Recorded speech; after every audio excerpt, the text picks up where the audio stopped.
Ya tenemos dictamen de comisión para avanzar con el presupuesto 2019 en la Cámara de Senadores la próxima semana, será el 14 de noviembre, y la agenda del gobierno seguramente podrá ya dar un paso adelante respecto de lo que venía siendo la discusión de los últimos meses, que había quedado prácticamente anclada en ese tema y en el acuerdo con el Fondo Monetario Internacional. ¿Cómo seguirá esta agenda? Le vamos a preguntar parte de eso a nuestro invitado. Bienvenido, gracias por estar aquí, Bernardo Vázquez. ¿Cómo estás? Gracias por invitar. Bien. Colega, periodista, subeditor de Política de Opinión del diario El Cronista, bienvenido al programa. Muchas gracias por invitarme.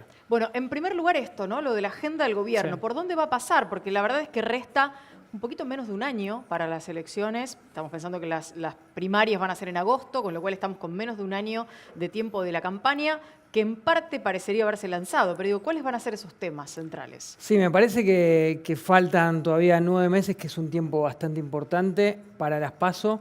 Y no obstante eso, también estamos bastante cerca a la vez, porque como vos planteás, hay un escenario que se van planteando algunos candidatos.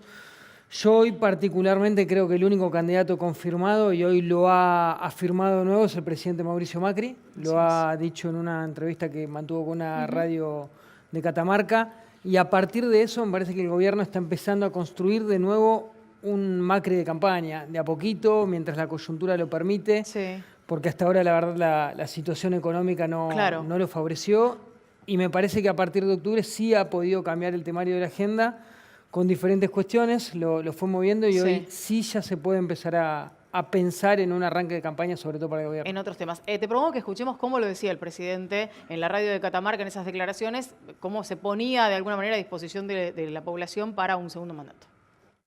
Señor presidente, ¿vamos por la reelección? Lo dicho y lo reitero, yo estoy listo para continuar si los argentinos creen que este camino del cambio vale la pena. Yo estoy convencido que es el único posible, que la Argentina no puede volver atrás. Bueno, clarísimo. Sí. ¿Por dónde deberá pasar esa agenda central del Macri candidato, además del Macri presidente, ¿no? Sí, por lo que uno entiende y por lo que uno habla con fuentes de gabinete, sobre todo, creo que la agenda va a tratar de esquivar todo lo que se pueda de lo económico, ¿no? Porque lo económico ha traído grandes dolores de cabeza durante todo este año y va a seguir trayendo malas noticias de acá seguramente hasta marzo, quizás todo el primer trimestre. Entonces, evitar desde lo discursivo, si bien hay cuestiones que obviamente no se pueden tapar, me parece que hay alguna coyuntura de seguridad, alguna coyuntura social en la que se va a tratar de hacer hincapié, alguna búsqueda del gobierno de plantear algunas situaciones, algunos acuerdos puntuales con diferentes sectores, la necesidad de aprobar este presupuesto que está encaminado en el Senado, me parece que eso es algo fundamental para el gobierno, y lo que tiene que ver con el acuerdo con el FMI, que es el que va a ir marcando el ritmo de acá a fin de año seguro. Seguramente. Te propongo una cuestión más para también de alguna manera meterla en este cóctel que venimos charlando, porque lo que ocurrió hoy en las conversaciones entre el ministro Sica, la CGT y los empresarios pareciera, y probablemente el gobierno lo tome así, una victoria del gobierno. Vamos a ver qué decía uno de los, digamos, de los que invitaron a esta reunión a la salida de ese encuentro. Se terminó acordando la necesidad de, a través de un acto administrativo del Poder Ejecutivo, establecer una suma mínima de 5.000 pesos, pagadero en 2 veces, 2.500 y 2.500, en los meses de noviembre y enero. El otro gran tema de preocupación era el empleo, que si algún empresario tiene que despedir a algún trabajador, tiene que tener un paso previo por el Ministerio de Trabajo, la Secretaría de Trabajo, de acuerdo a la jurisdicción, y ahí discutirá activamente con el sindicato y con participación del Estado para ver si podemos resolver esas cuestiones que llevaron a esa determinada empresa a proceder o a pretender un despido. Ahora, si el gobierno pretendía imponer la agenda de que la reforma laboral era necesaria para atraer inversiones por los costos laborales que había, esto es lo más lejos que puede estar de esa primera agenda. O sea que si uno quiere, por cada empleado que uno quiera despedir, tiene que pasar por el gobierno. Totalmente. Digo, a mí me parece el análisis que hago de esta medida. Creo que tiene que ver un poco con lo que recién planteaba ella, que era si esto se puede interpretar como una especie de alivio para el gobierno haber llegado a este acuerdo. Seguramente sí. a mí me parece que puede llegar a desactivar, si bien la CGT no lo planteó así todavía, la posibilidad de un nuevo paro aquí a fin de año, Sí. que es algo que el gobierno está muy atento, porque también se viene el G20 en muy poquito tiempo. Claro.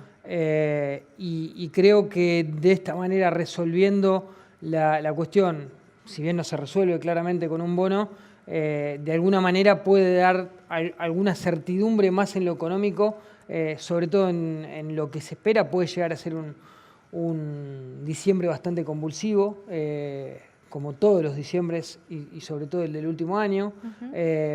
Pero creo yo que tiene que ver con eso, ¿no? Y aquellos intentos reformistas del gobierno de alguna manera han quedado muy desactivados durante este año, no solo el caso de la reforma laboral, en buena parte, sino otras reformas puntuales que el gobierno se había propuesto, ni hablar hasta hace muy poco tiempo, hasta hace un año, hablábamos de la reforma política, de la posibilidad de que en 2019 se vote sin paso, y hoy la verdad parece está la fecha, inviable. además. Claramente Está la parece inviable, fecha, sí. están los cronogramas y demás. Quiero mostrar este libro del cual es autor Bernardo, que es Fútbol para Todos, la política de los goles, porque hoy, entre otras novedades y otras informaciones, supimos lo de la elevación a juicio de la causa Fútbol para Todos a partir de una decisión tomada por la jueza María Servini y que tiene a varios peces gordos del gobierno kirchnerista involucrados y que tendrán que ir a responder en ese juicio oral. Uno de ellos es Aníbal Fernández. Te propongo escucharlo, porque hoy hizo algunas declaraciones y después me contás, a partir de tu investigación, cuestiones que seguramente nos van a colaborar para entender este tema. En aquel momento se había decidido que el pueblo argentino pudiera ver los partidos por televisión sin ningún tipo de inconveniente. El fracaso es lo que está sucediendo hoy. Lo demás no es fracaso, porque se intentó vender publicidad, la publicidad que se vendía en ese momento creo que eran 21 millones y se pagaban 600, ¿qué sentido tenía entonces ceder la mitad de los minutos por un 20 o 21 millones de pesos? Ningún sentido. Yo le compro los derechos del fútbol y de la publicidad y ellos se quedan con el dinero. ¿Qué hacen con el dinero? No lo puedo saber. A nosotros nos procesan por falta de deber funcionario público, por un teórico control que no se hizo, que no nos corresponde a nosotros. Pero a la AFA tienen defraudación, tienen problemas de dinero, a ellos le están discutiendo el dinero. Y claro, si son los que lo administran. No me alcanza con que levanten el procesamiento y me digan que soy inocente. Quiero que me aplaudan. El expediente mío, los expedientes míos son para aplaudir. Entonces, un aplauso chiquito, reconociendo que lo que hicimos es impecable. Primero, antes que nada hay que aclarar algo que es elemental. El dinero del Estado es de todos y el gobierno tiene la obligación de controlar qué hace una entidad pública con el dinero que le gira el Estado. Exactamente. Ahora quiero preguntarle a Bernardo, a partir de su trabajo de investigación y demás, ¿alcanza con estas argumentaciones del ex jefe de gabinete, de Aníbal Fernández, para un juicio oral? Digo, me imagino que habrá otras herramientas que deberá demostrar para decir que es inocente. Sí, en primer lugar comentar que el libro lo escribí con David Cayón, por Editorial Sudamericana.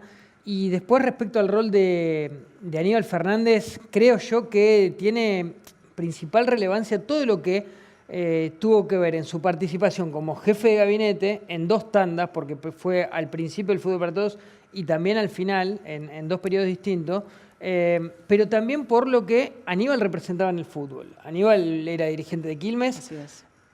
Fue directivo de AFA desde Quilmes, entonces de alguna manera estaba desde los dos lados de la mesa, ¿no? Y era por un lado quien negociaba de un lado y por el otro quien estaba sentado también del otro lado. Entonces, a partir de eso me parece que Servini cubría ese punto, también lo tiene en cuenta. Si no se termina de entender o no se termina de explicar por qué y Aníbal lo ha planteado hoy, y creo con cierto tino, con su estilo verborrágico, como siempre, pero por qué Aníbal Fernández y Jorge Capitanich van a juicio y fueron procesados y no pasó lo mismo y ni siquiera fue procesado Juan Manuel Abal Medina, que fue jefe de gabinete en ese periodo. En el medio, además, entre ambos. Sí, creo que fue incluso el que más tiempo de todos estuvo como jefe de gabinete en los 6 años que duró el Fútbol para Todos en el kirchnerismo. ¿Es posible que haya algún tipo de condena, algún tipo de fallo condenatorio respecto a esta causa o es poco probable?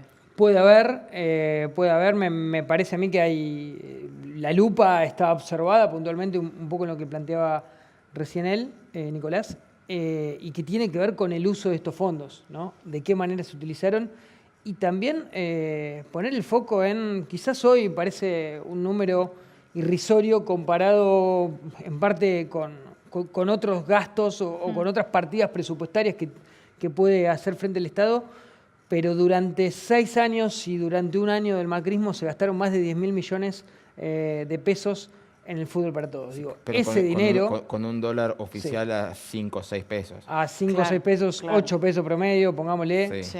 Sí. Digo, estamos hablando de muchísimo dinero en un contexto en el que ese dinero se podría haber utilizado para otras obras, en un contexto en el que, digo, no es que una cosa tenga que ver con otra, pero sí se podría haber remodelado en algún momento buena parte de lo que tenía que ver con el ferrocarril Sarmiento, que en 2012 se estrella.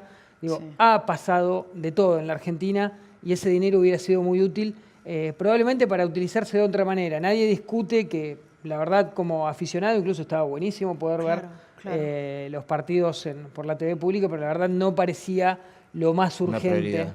y lo más relevante que podía tomar el gobierno de ese momento como decisión. Bernardo, gracias por haber venido. Un placer. A vos, un placer.